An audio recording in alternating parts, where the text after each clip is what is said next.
नया financial year start हो गया है, तो जो फाइनेंशियल ईयर एंड हुआ है उसकी क्योंकि आईटीआर आपकी जानी है 31 जुलाई 2022 तक की, तो आपको तैयारी करनी है। तैयारी करने से पहले ही कंफ्यूजन ये हो जाती है कि कौन सा आईटीआर फॉर्म है मेरे लिए, क्योंकि हमारे पास इनकम टैक्स में कितने फॉर्म अवेलेबल है पहले ये जान लीजिए, और कौन सी आईटीआर की मैं यहाँ बात कर रही हूँ। अभी जो आपको फाइनेंशियल ईयर 2021-22 की आईटीआर भरनी है ना, वो भरनी है 31 जुलाई 2022 तक। अब हमारे पास आईटीआर के फॉर्म्स कितने हैं? आईटीआर 1 से लेके हमारे पास आईटीआर 7 तक फॉर्म्स अवेलेबल है।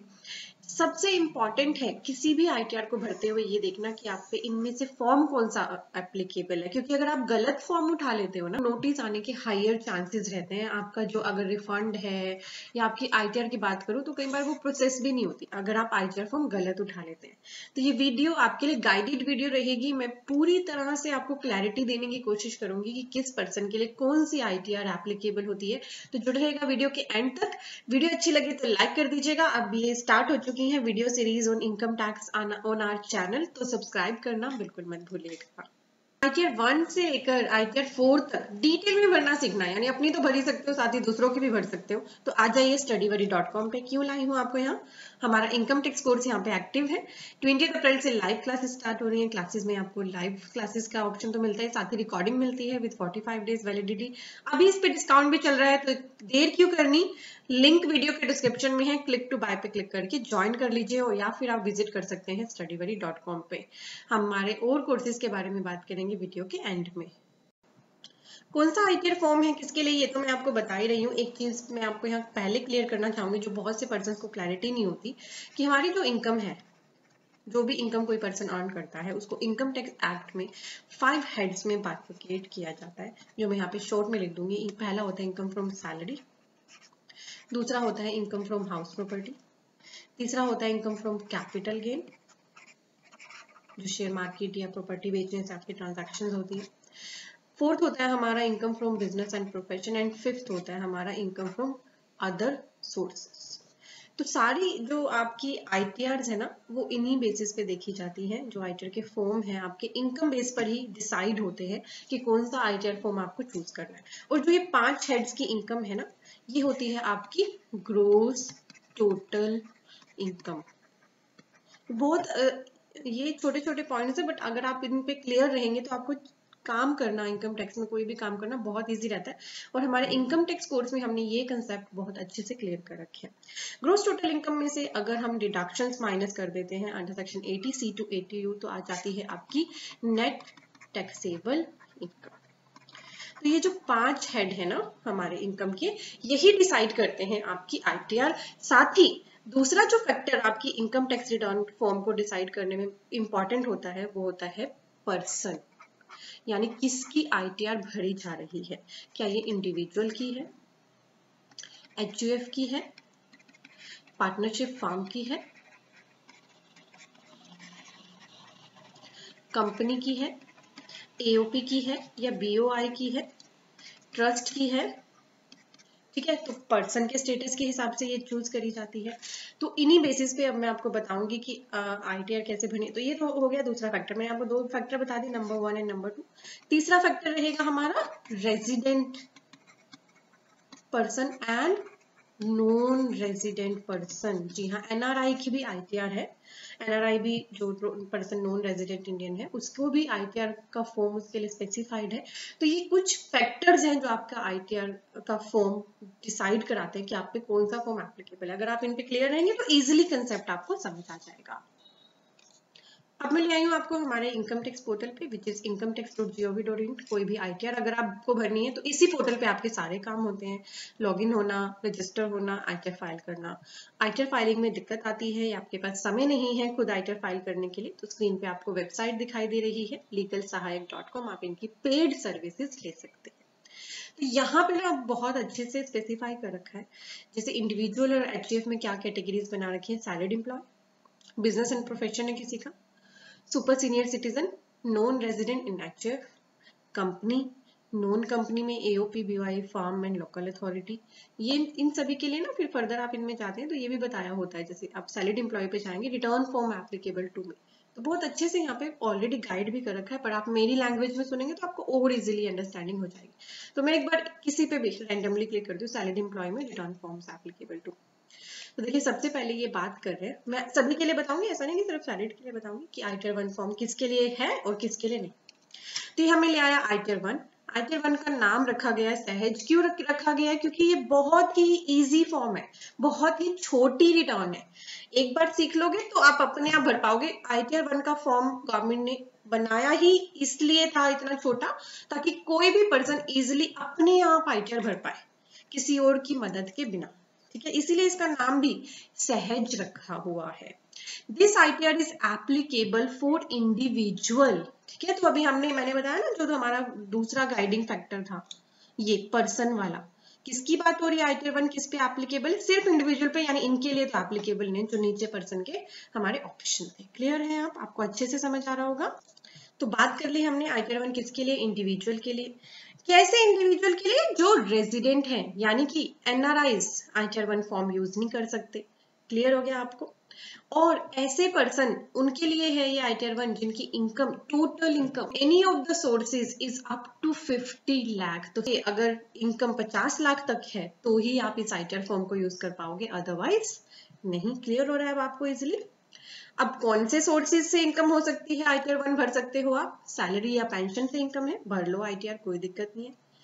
या फिर इनमें से कोई कॉम्बिनेशन, या एक ही है, कोई दिक्कत नहीं। हाउस प्रॉपर्टी है आपके पास पर एक ही, अगर एक से ज्यादा है तो आईटीआर 1 फॉर्म आप यूज नहीं कर पाओगे। अदर सोर्सेज से आपकी इनकम हो सकती है, कोई दिक्कत नहीं है। Interest, family pension, dividend etcetera, कोई इशू नहीं है, तब भी आप आईटीआर 1 भर सकते हो। या फिर आपकी एग्रीकल्चर इनकम भी है, बट अप टू 5000 होनी चाहिए, 5000 से ज्यादा होगी तो क्या करें? तो फिर अदर फॉर्म आपको चूज करने पड़ेंगे। ठीक है, तो इन पर एप्लीकेबल है आईटीआर 1। तो यहाँ नोट में लिखा है, they following person can not use ITR 1। कौन है? If a person is director in a company and has held any unlisted equity share at any time during the previous year, has any asset including financial interest in any entity located outside India, has signing authority in any account located outside India, has income from any source outside India। तो मतलब ये ITR NRIs के लिए तो है नहीं, या फिर आउटसाइड इंडिया से आपका कोई भी सोर्स ऑफ इनकम है, उनके लिए तो आईटीआर 1 है ही नहीं। डायरेक्टर्स के लिए भी आईटीआर 1 नहीं है। कोई person unlisted equity share hold करता है, उसके लिए भी आईटीआर नहीं। और ऐसे पर्सन जिनका टैक्स कटा है, टीडीएस कटा है अंडर सेक्शन 194N, उन पर भी ये आईटीआर एप्लीकेबल नहीं हो। 194N में टीडीएस किन पर्सन का काटा जाता है? जिनकी पूरे साल की विड्रॉल 1 करोड़ से ज्यादा हो जाती है। A person in whose case payment of deduction of tax has been deferred on ESOP and who has any brought forward loss or loss to be carry forward under the head of the income। अब मैं आपको समझाऊंगी easy language में कि ये income business and profession जो करते हैं ना, जो पर्सन जिनका बिजनेस या अब समझिए इजी लैंग्वेज में कि अगर किसी पर्सन का बिजनेस एंड प्रोफेशन है तो उनके लिए तो ये आईटीआर एप्लीकेबल होगी ही नहीं। क्योंकि आप देख सकते हैं यहाँ पे जो कॉम्बिनेशन दिए ना, कहीं भी बिजनेस एंड प्रोफेशन की बात नहीं हो रही, कहीं भी कैपिटल गेन की बात नहीं हो रही। तो अगर किसी पर्सन का बिजनेस एंड प्रोफेशन है, चाहे वो सैलरीड है, तब भी वो आईटीआर 1 नहीं भर सकता। शेयर में ट्रेडिंग कोई पर्सन कर लेता है तो भी वो आईटीआर नहीं भर सकता 1, क्योंकि कैपिटल गेन यहाँ पे ऑप्शन ही नहीं आपको डालने की। किसी पर्सन के पास एक से ज्यादा हाउस प्रॉपर्टी है तो भी उसको आईटीआर 1 भरने की ऑप्शन है। तो सिंपल मैनर में कहें तो आईटीआर 1 सहज फॉर्म बेसिकली सैलरीड एम्प्लॉयज के लिए, पेंशनर्स के लिए, जिनकी एक ही हाउस प्रॉपर्टी है, अदर सोर्सेज से थोड़ी बहुत इनकम है, एग्रीकल्चर से थोड़ी बहुत इनकम है, सिर्फ ऐसे ही पर्सन को आईटीआर 1 फॉर्म एप्लीकेबल कराया। और इवन अगर कोई पर्सन हायर सैलरी का पर्सन है, जिसकी इनकम 50 लाख से ज्यादा हो गई है, या इन सब सोर्सेज से मिला के 50 लाख से ज्यादा इनकम बन गई है, तब भी आप आईटीआर 1 फॉर्म यूज नहीं करोगे, फिर आप अदर फॉर्म्स पे चले जाइए। अब बात करते हैं आईटीआर 2 की। This ITR is applicable for individual and HUF. तो 2 पर्सन कैटेगरीज यहाँ पे कवर कर, इंडिविजुअल के लिए भी और एचयूएफ के लिए आप आईटीआर 2 का फॉर्म यूज कर सकते हैं। साथ ही जो आईटीआर 2 फॉर्म है ना, ये फॉर्म एनआरआईज के लिए भी एप्लीकेबल है। The return is applicable for individual and HUF but not having income from business and profession and who is not eligible to file ITR. जो आईटीआर 1 फाइल नहीं कर पा रहे किसी भी रीजन से, चाहे 2 हाउस प्रॉपर्टी हो गई, एनआरआई है वो पर्सन, 50 लाख से ज्यादा इनकम हो गई, तो वो फिर आईटीआर 2 यूज कर सकते हैं। और आईटीआर 2 इंडिविजुअल और एचयूएफ दोनों के लिए एप्लीकेबल है, यानी एनआरआईज भी इस फॉर्म को यूज कर सकते हैं। बट अगर आपका बिजनेस एंड प्रोफेशन है तो फिर आप इस फॉर्म को यूज नहीं कर पाओगे, और सभी कैटेगरीज इसमें अवेलेबल है। देन मैं बात करूंगी ITR 3 की। ITR 3 से पहले बात करूंगी ITR 4 की, because this ITR is very wide. इसको तो अगर आप ITR 1 नहीं भर पा रहे हो, 2 नहीं भर पा रहे हो, 4 नहीं भर पा रहे हो, in any case you can use ITR 3 for individual and HF, क्योंकि इसमें हर तरह की इनकम डालने के ऑप्शन है, वेदर आपका बिजनेस एंड प्रोफेशन है, सैलरी है, अदर सोर्सेज है, कैपिटल गेन है, हाउस प्रॉपर्टी की इनकम है, then you can use ITR 3. This ITR is very very wide, everything is covered in this ITR for individual and HF. चलिए ITR 3 cover ही कर दी, तो अब ITR 4 बता देती हूँ। This is applicable for individual, HF and even partnership firm, but other than LLP. LLP is limited liability partnership firms.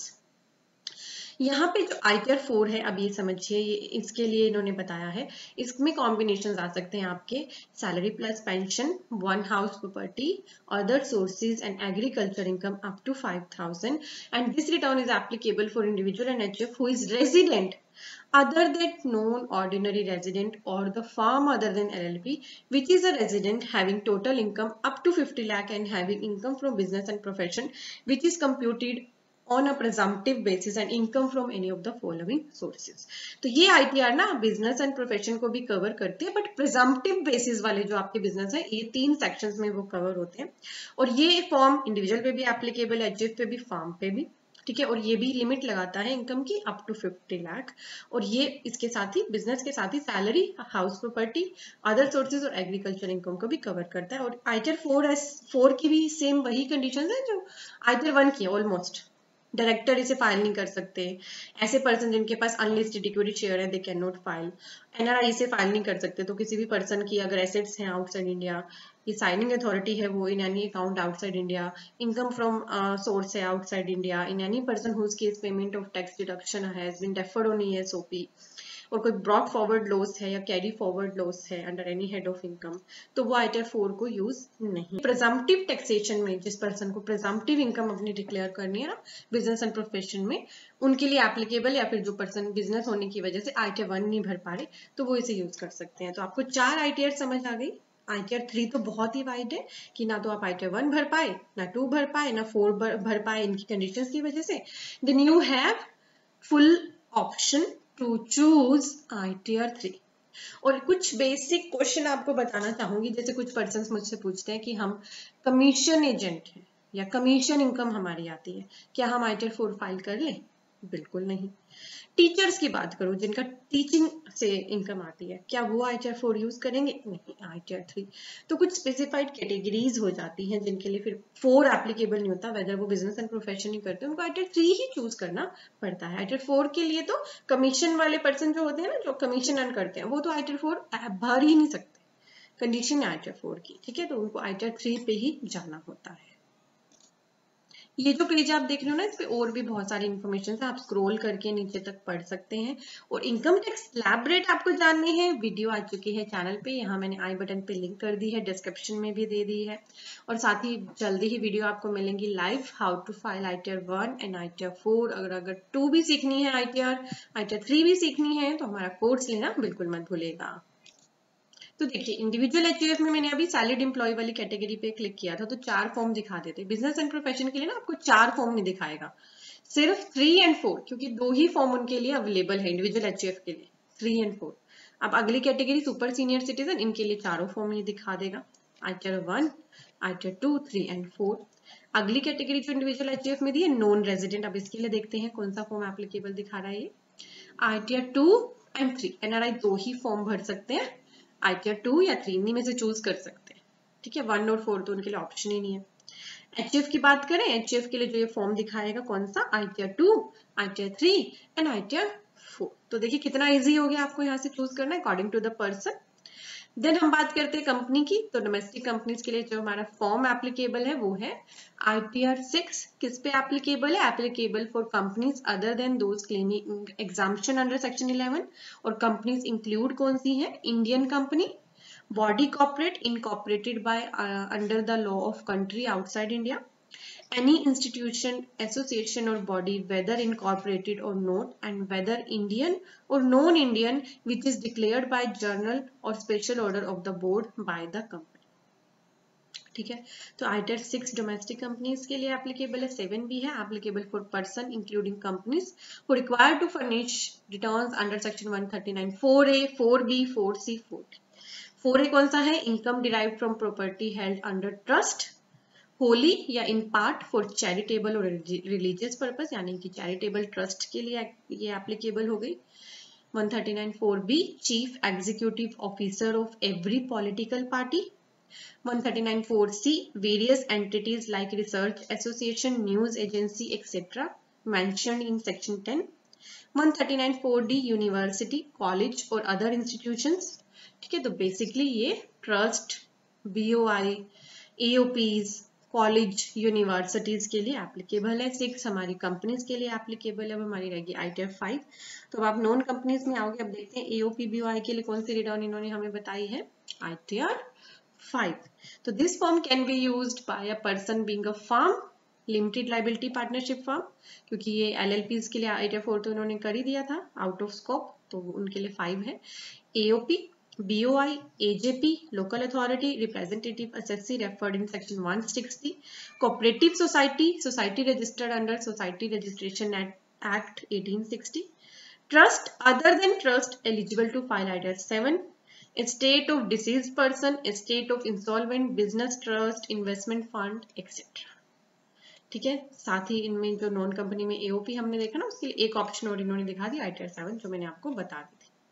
Then non company में फर्म के लिए, अब इसके लिए कौन सी ITAR से दिखा रहा है, ITAR 4S, ये पार्टनरशिप फर्म भर सकती है। ITAR 5 2 ITAR दिखा रहा है, तो इस तरह से आप इजीली देख सकते हैं। लोकल अथॉरिटी के केस में ITAR 5 एंड 7 ये यहाँ पर दिखा रहा है, तो बहुत ही इजीली आपको ऑप्शंस मिलती हैं अपनी ITAR को चूज करने के लिए। आप यहाँ से भी हेल्प ले सकते हो। वैसे अब मुझे लग रहा है कि मेरी वीडियो आपने देख ली है, तो अब आप इजीली चूज कर पाएंगे कौन सा फॉर्म आप पर एप्लीकेबल है।